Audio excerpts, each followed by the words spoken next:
Say hello to the 2025 Aston Martin Vantage. This one here is finished in Cosmopolitan Yellow, which is a $13,600 paint option. We just landed in LA. We'll be spending some time living with the new Vantage. I am quite excited. Carry-on luggage in. You've actually got a good amount of storage space back here. Oh, and there's an umbrella up here. Start-stop button right in the middle.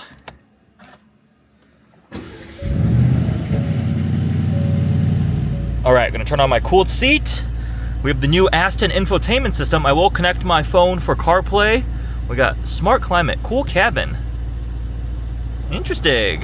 Adjusting the side view mirrors, which are now this single one-piece mirror. The housing and the mirror is all combined. They had this on the Aston DB12 too, so it's like a frameless side view mirror. All right, first things first, I need food because I am absolutely starving, and then we tackle LA traffic, and there will be traffic because it's Los Angeles.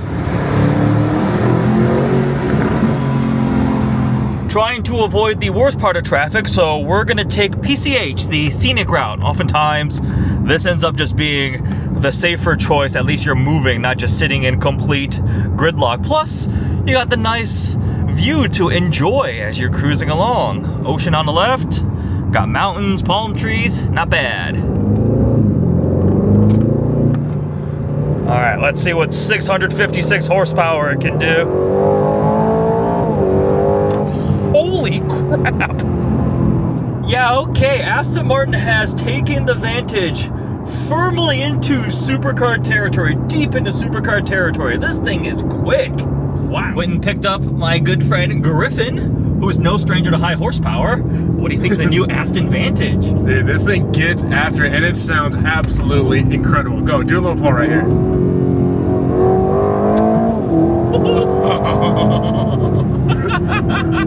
Dude, for a car that anyone can buy, that is pretty scary. This thing is rowdy. We gotta try a quick little launch control. Race start active.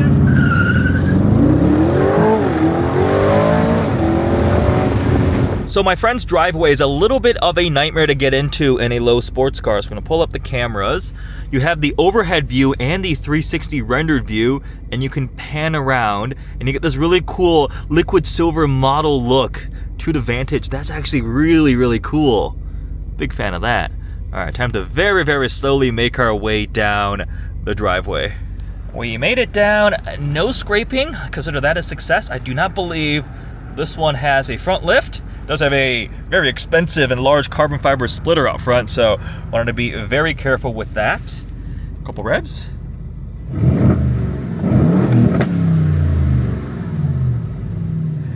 And with that, we're gonna call it a night. I am very, very tired. Good night, and we'll see you in the morning.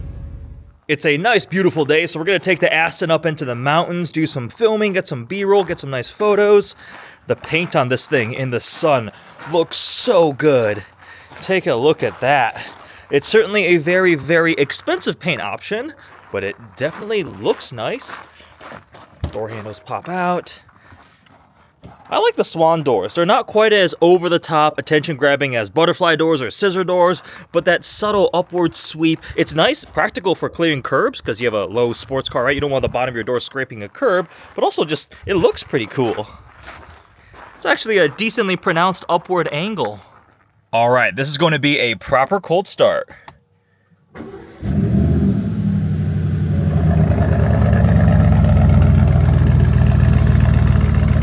Alright, so Aston Martin gets their 4-liter twin-turbo V8 from AMG, but it's done specifically for Aston Martin, and now in this new Vantage, it makes 656 horsepower and 590 pound-feet of torque. The previous one made 503 horsepower and 505 pound-feet of torque. That is an increase of 153 horsepower, which is a huge upgrade from generation to generation. It's 30% more power, 15% more torque. It is still rear-wheel drive only, 8-speed ZF-sourced automatic transmission, so you're a little bit traction limited, 60 in 3.4 seconds. It'll do over 200 miles an hour now. It's plus 7 miles an hour, top speed 202.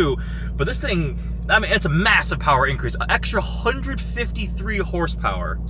This is a new 10.25-inch infotainment screen, which is developed by Aston Martin. The previous ones used a older Mercedes system. We've got actual physical controls too, and a completely redesigned center console area, which I think they did a very good job with. Your transmission selector here, your drive selector, is a more conventional toggle, which is quite nice. We have our big engine start-stop button in the middle, and then we have these like knurled metal rotating dials here that are very, very nice for your temperature, fan speed, volume, and so forth. Heated, cooled seats. You've got buttons for traction control, your exhaust valves, your suspension dampers, auto stop start. We can pull up the cameras here too. And then your drive mode selector, the outside of this engine start stop button actually rotates to change various drive modes. So that's how you control that for the built-in drive mode. So this whole center console area, I think they did a much, much better job with. So this is where the swan doors are nice, because look how much it angles up when you park next to a curb or something, so no chance of scraping, and it holds itself up there pretty nice. Open it part of the way, all the way up. Quick stop at Starbucks, and back into the Aston we go. Look at those rear hips. Ah, just gorgeous. Heading up into the mountains where the roads get nice and curvy. This is where we go have some fun with the Aston Martin Vantage.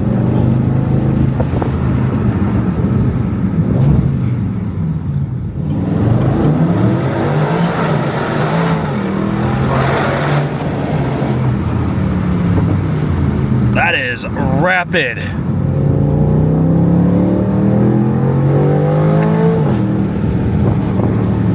I had a great time up in the mountains today filming the review of the Vantage, taking it through some turns. This thing is so fast. I am properly impressed. The sun is starting to set, so I'm gonna head back down to civilization in a moment because I am getting quite hungry, but let's take a second to appreciate the paint on this Vantage. Cosmopolitan yellow. Here in the shade, it's got this really dark yellow, but as you come around to where the sunlight is still hitting it, so much metallic flake. It really shows off the curves of the car quite nicely. Got the trunk open right now, it's organizing some of my camera gear, but it's pretty practical and spacious back here. Lots of storage space, got another little shelf over there. And then we have an umbrella here. I feel like British cars always have umbrellas because back in their native homeland, it's always raining. Oh wow, that's like engraved with the Aston Martin logo, made in England. We have this little leather strap here to close the trunk. And then over here, as the sun is hitting it, it's got like almost these green hues to it too. Actually, in the shade, look at that door where my shadow is on it. It is a very cool paint for a very cool Aston. All right, with that, I'm gonna hop inside and we'll make our way down. I have burned through a lot of gas already. Actually, let's see, what have I been averaging MPG wise? Oh, 10 MPG, that sounds about right. So, yeah, this tank is not gonna last me very long. We'll have to fuel up soon. We have this new key fob here. It says Aston Martin on the side. We got lock, unlock, and the trunk button. And then on the very top, we have the Aston Martin logo there. Remember back when it had that glass key? I think they called it the emotional control unit or something. The key was like $2,000 and you put it into like the dash slot. But this is more a conventional key. Unlock, the side view mirrors fold out. Today we're going to be heading down towards LA to meet up with Parker from Vehicle Versions. He actually has a Porsche 992 Turbo S this week, and we're going to do some rollers, get some cool rolling shots of the two cars, but I need to get some gas on the way because I've burned a lot of fuel driving this thing up in the mountains. It's really fast, but also really thirsty. Driving along normal roads, the Vantage is reasonable in terms of the ride quality. Definitely towards the firmer side. This is not a luxury coupe, but you can adjust the dampers. I just leave them in the softest setting. When I was up in the mountains, we just press the button and you can, I was using the orange, the mid setting. Red is the most hardcore, and if you do red on the regular streets, it gets quite bouncy. What I do love is the mountain of torque. That was just 3,000 to 4,000 RPM, and we are immediately up to freeway speeds as we merge on, right? Like, I did not have to downshift a bunch of times. I'm like kind of torn between loving naturally aspirate high revving engines like my Corvette Z06, R8, Shelby 350R, a Porsche GT3, where when you're below 4,000 RPM, there's really nothing going on, right? You gotta run it to the 8,000, 9,000 RPM red line, and then a car like this, totally different personality, where you're just down low and you kind of plant your foot and you just go. There is something addicting about torque. And this certainly makes a lot of torque and a lot of power.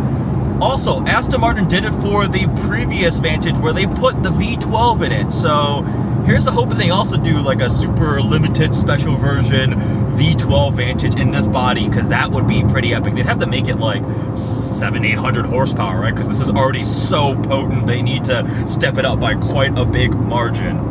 Even on a weekend, we have traffic, not surprising, in Southern California, but the Vantage is not an objectionable place to sit in traffic. It's comfortable enough. I've got my cooled seats going, got the nice sound system too. We have a little bit of driver assistance tech. It's not like cutting edge, state-of-the-art. It's all right, right? Adaptive cruise control, some of the distance stuff. The lane keeping assist can be a little bit on the aggressive side. I've noticed that intervention a couple times, but you know, it's good. It's definitely comfortable enough. The V8 just rumble away in the background. I would absolutely, you can daily drive this. Like, I would absolutely daily drive an Aston Martin Vantage if I lived in Southern California. In my opinion, a sports car is a very, very emotional purchase, and an Aston Martin pulls at all the right emotions. I wanted to buy a Vantage a couple years ago. I was actually bidding on Bring a Trailer for a manual 4.7 Vantage. I did not end up buying. I probably should have, because the prices kept going up, especially for the manual ones, but I was close to. I was like, this would be so much fun to own an Aston Martin. With the modern era, we don't have the manual transmission anymore. It's no longer a naturally aspirated V8. It's been thoroughly modernized, and while it's sad that we don't have the option for a manual, the amount of power you get in this, and the performance and the capability and the new looks and everything, right, is a huge, huge step up.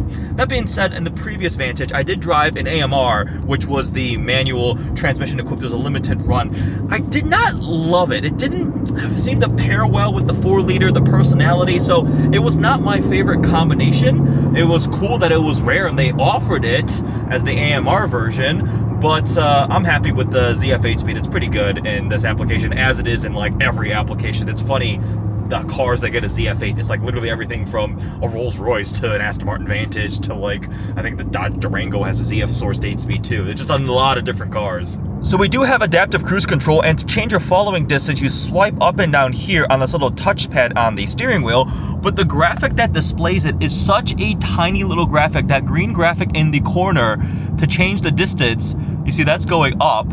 Like, it's very, very hard to see. All right, Aston infotainment glitching a little bit. We've got the backup camera on because I'm in reverse, but like this home screen thing is still pulled up, so that's a little bit annoying. Is that a Turbo S? He couldn't afford the S.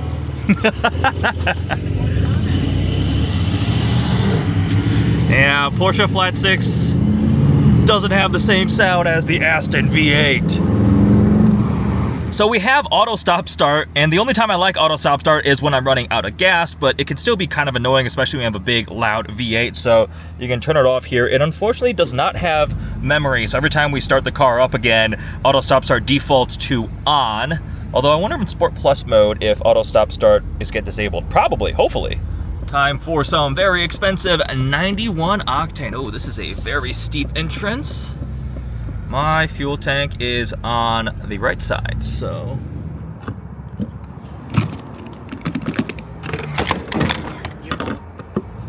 Red light, couple of supercars. Don't do it, don't do it. Oh no, I'm not doing it, I'm taking a picture. I also have golf clubs in the passenger seat for a thumbnail, and I don't want to. Precious cargo. Yeah. Of course you have golf clubs. I don't care about the golf clubs, I care about the car.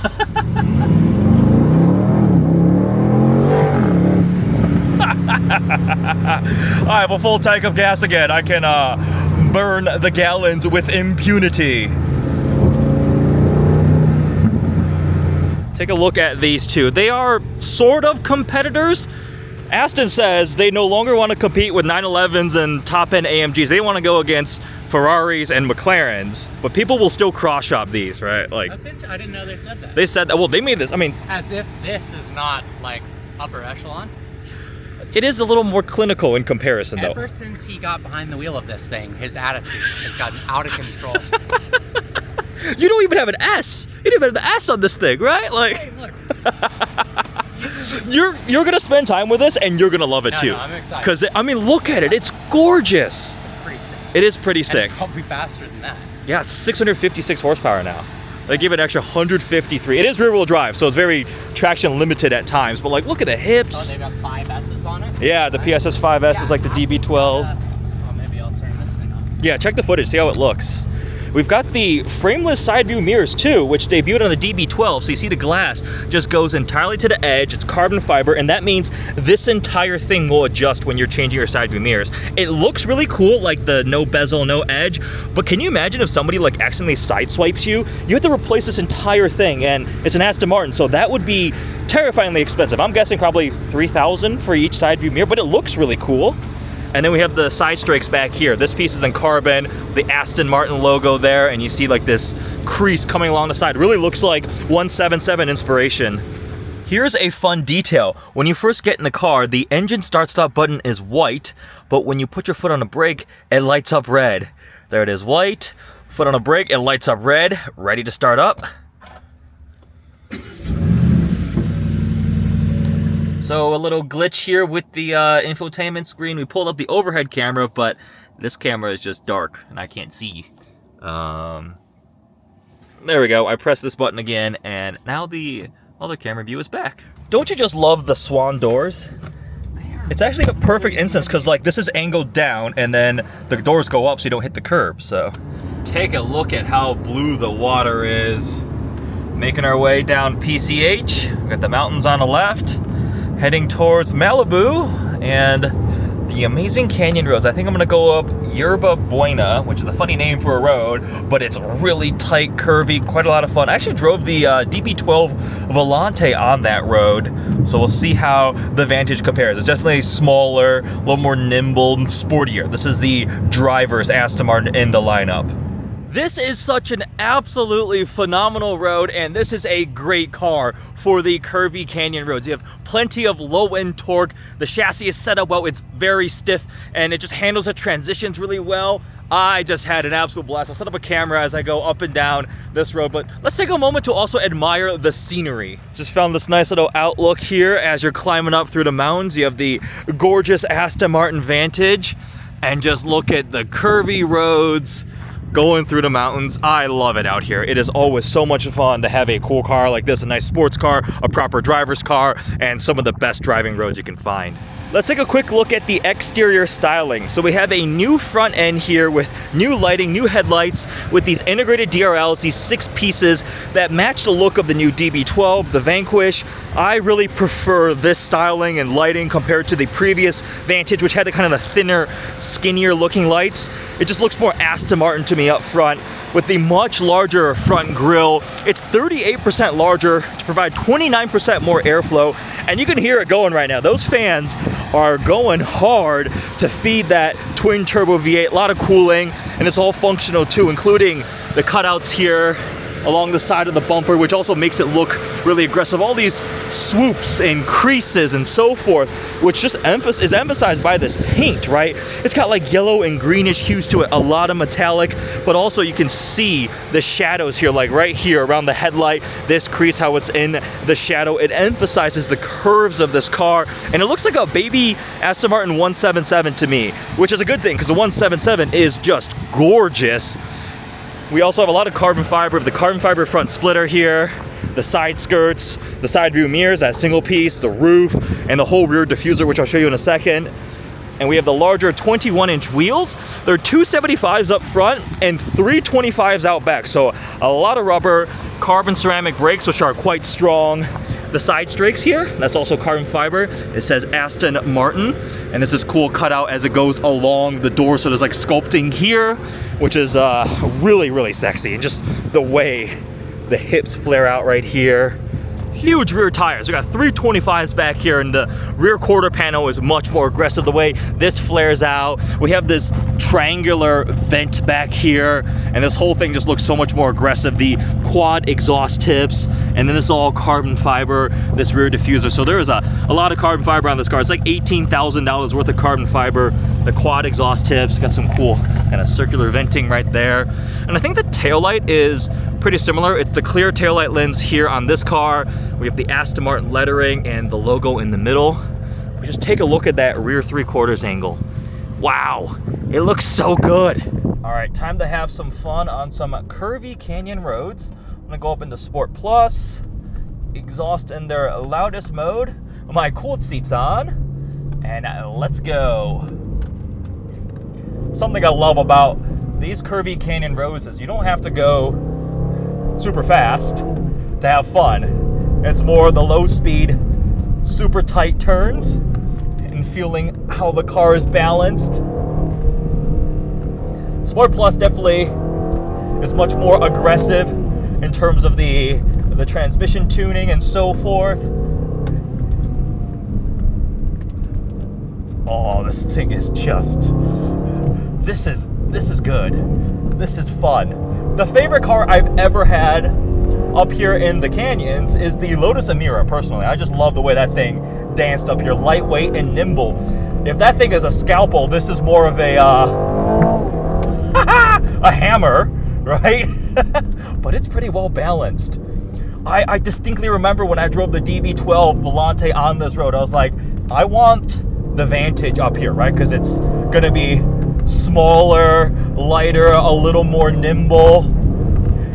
And yeah, this thing is quite a bit of fun.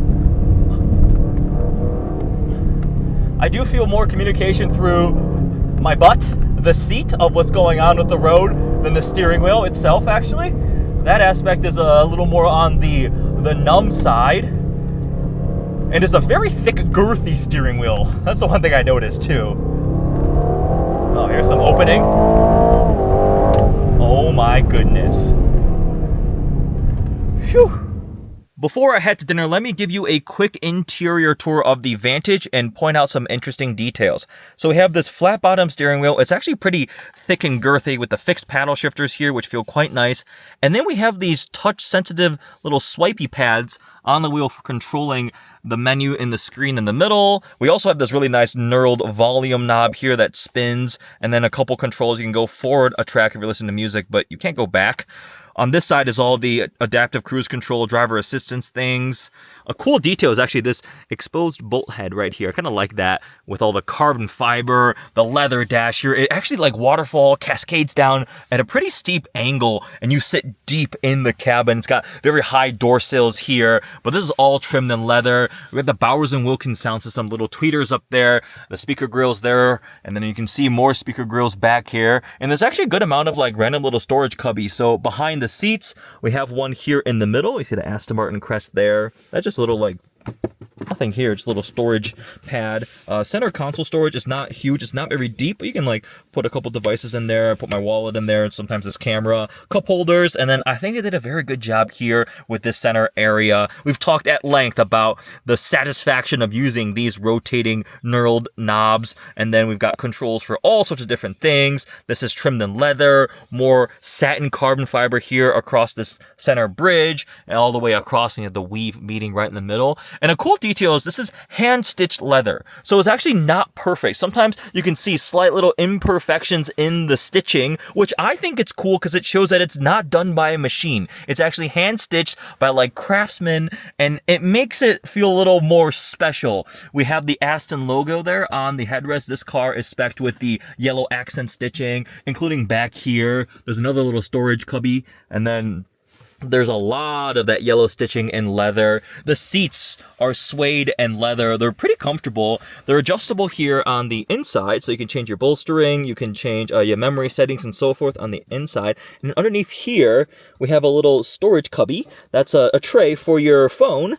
It's a wireless phone charger too, and it actually does a pretty good job of holding your phone in. I've taken turns at speed and my phone did not fly out there, so it's kind of a little hidden compartment for your phone. Talked about the infotainment screen, which also feels pretty nicely integrated into the dash, and this whole layout is definitely quite nice, with a digital cluster with more carbon fiber that kind of flanks it with this little outcropping. And then the doors have the Bowers & Wilkins metal speaker grills, and then this door handle that's kind of embedded in this giant piece of black Alcantara suede. When your Google Maps navigation looks like a bunch of spaghetti, you know you're gonna have a good time. Heading up the canyons, it looks like they repaved this entire section. Quite nice. We'll take it at a more leisurely, slow pace after the more frantic, intense driving earlier. I'm also running low on fuel again. If you own an Aston Martin Vantage, you might be at the gas station once a day, which is what I've been averaging right now. But, you know, it's all about miles per gallon, and this thing puts a big smile on my face, especially getting to driving on roads like this. It's just amazing.